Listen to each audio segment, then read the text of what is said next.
Assalamualaikum warahmatullahi wabarakatuh. Baik, di sini kami dari kelompok 10 evaluasi pembelajaran akan mempresentasikan materi yang berjudul tingkat kesukaran dan daya beda.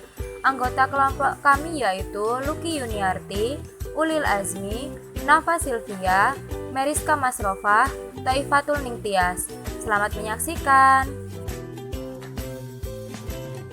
Pembahasan. Yang pertama adalah tingkat kesukaran tes, merupakan pengukuran seberapa besar derajat kesukaran suatu soal. Jika suatu soal memiliki tingkat kesukaran seimbang atau proporsional, maka dapat dikatakan bahwa soal tersebut baik. Suatu soal tes hendaknya tidak terlalu sukar dan tidak pula terlalu mudah. Butir-butir item tes hasil belajar dapat dinyatakan sebagai butir-butir item yang baik apabila butir-butir item tersebut tidak terlalu sukar dan tidak pula terlalu mudah. Dengan kata lain, derajat kesukaran item itu adalah sedang atau cukup. Fungsi tingkat kesukaran butir soal biasanya dikaitkan dengan tujuan tes. Misalnya, untuk keperluan ujian semester diperlukan butir soal yang memiliki tingkat kesukaran sedang. Untuk keperluan seleksi, dipergunakan butir soal yang memiliki tingkat kesukaran tinggi atau sukar. Dan untuk keperluan diagnosis, biasanya diperlukan butir soal yang memiliki tingkat kesukaran rendah atau mudah. Analisis tingkat kesukaran soal dapat dilakukan sebelum maupun setelah soal diuji cobakan atau digunakan. A. Analisis sebelum soal diuji cobakan atau dilakukan dengan menelaah butir-butir soal dengan mempertimbangkan setidaknya 3 hal. Yang pertama, tingkat kemampuan atau kompetensi yang diujikan dalam soal tersebut. Yang kedua, karakteristik materi yang diujikan. Yang ketiga, bentuk soal yang digunakan. B. Analisis soal setelah diuji cobakan atau analisis empiris. Analisis ini dilakukan dengan cara melihat hasil jawaban siswa, kemudian dihitung dengan menggunakan rumus sebagai berikut. ITK sama dengan B per M. ITK sendiri adalah indeks tingkat kesukaran butir soal. B. Banyaknya siswa yang menjawab benar butir soal. M. Banyaknya siswa yang mengikuti tes.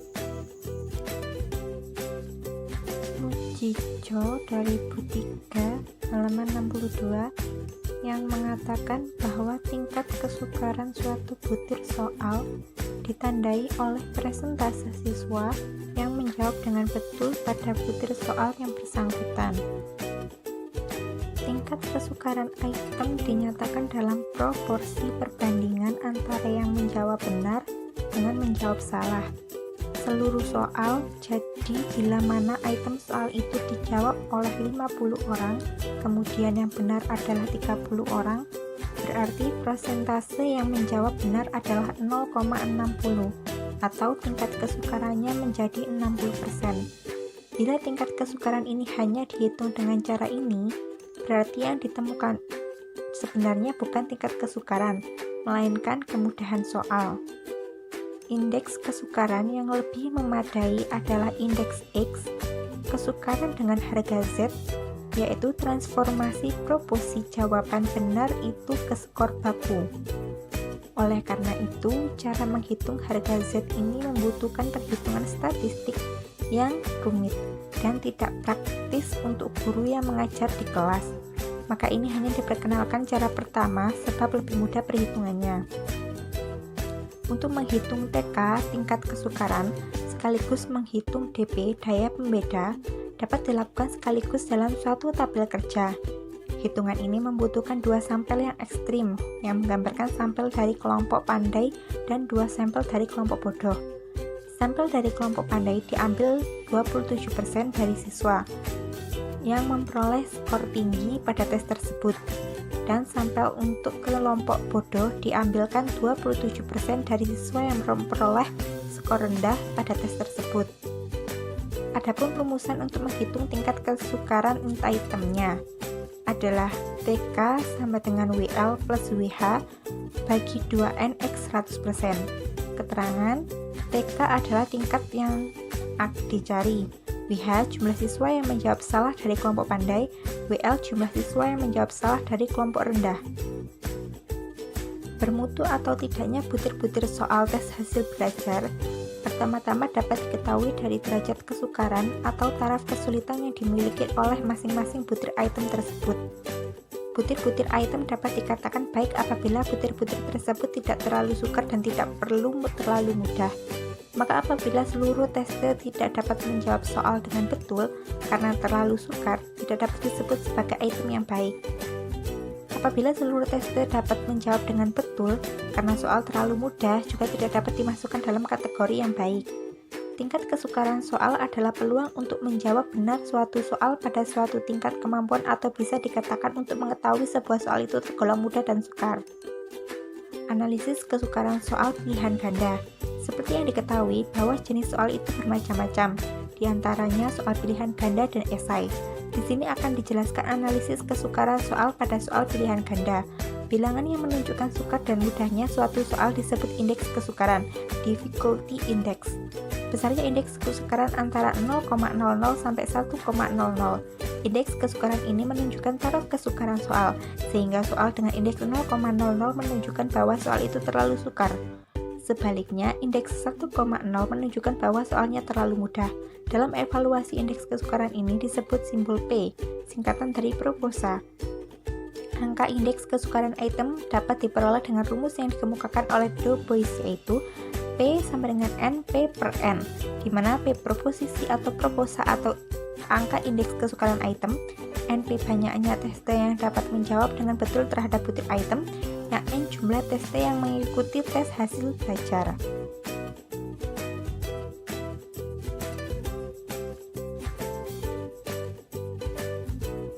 B. Analisis kesukaran soal tes uraian atau esai. Tidak hanya pada soal pilihan ganda saja, kita dapat menganalisis tingkat kesukaran soal. Begitupun pada soal uraian atau esai, yang mana indeks tingkat kesukaran ini umumnya dinyatakan dalam bentuk proporsi yang besarnya kisaran 0,00 sampai 1,00. Misalnya saja, untuk keperluan ujian semester digunakan butir soal yang memiliki tingkat kesukaran sedang. Untuk keperluan seleksi digunakan butir soal yang memiliki tingkat kesukaran tinggi. Dan untuk keperluan diagnostik biasanya digunakan butir soal yang memiliki tingkat kesukaran rendah. Tingkat kesukaran butir soal ini memiliki dua kegunaan, yaitu bagi guru dan bagi pengujian dan pengajaran.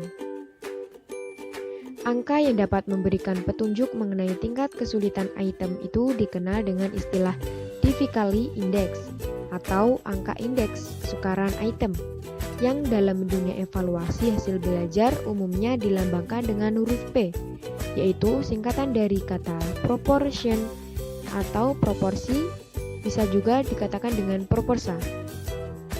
B. Daya pembeda. Daya pembeda soal adalah kemampuan soal untuk membedakan antara siswa yang pandai atau berkemampuan tinggi dengan siswa yang berkemampuan rendah. Untuk menghitung indeks pembeda pengikut tes dikelompokkan, yaitu ada kelompok pandai dan ada kelompok rendah.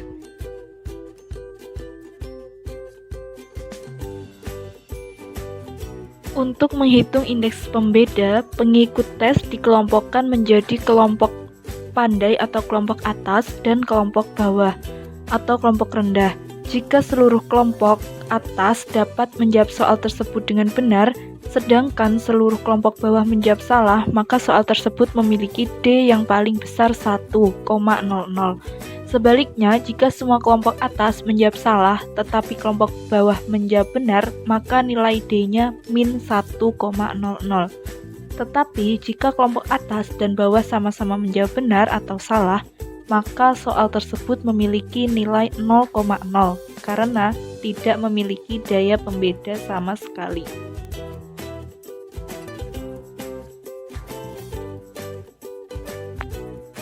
Soal yang tidak baik adalah soal yang ketika digunakan akan muncul 3 kemungkinan.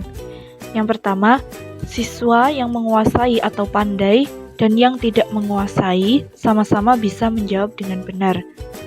Yang kedua, siswa yang pandai dan siswa yang tidak pandai sama-sama tidak menjawab dengan benar. Dan yang ketiga, siswa yang pandai tidak dapat menjawab dengan benar. Sebaliknya, siswa yang tidak pandai justru dapat menjawab dengan benar. Untuk mengetahui indeks daya pembeda soal bentuk objektif adalah dengan menggunakan rumus berikut ini. DP sama dengan BA min BB per setengah kali N. DP yaitu daya pembeda soal, BA jumlah jawaban benar pada kelompok atas, BB jumlah jawaban benar pada kelompok bawah, dan N sama dengan banyaknya siswa yang mengikuti tes. Semakin tinggi daya pembeda suatu soal, maka semakin baik soal itu. Jika daya pembeda negatif, berarti lebih banyak kelompok bawah yang menjawab benar soal dibanding dengan kelompok atas. Baik, itu tadi presentasi dari kelompok kami. Kurang lebihnya mohon maaf. Terima kasih. Wassalamualaikum warahmatullahi wabarakatuh.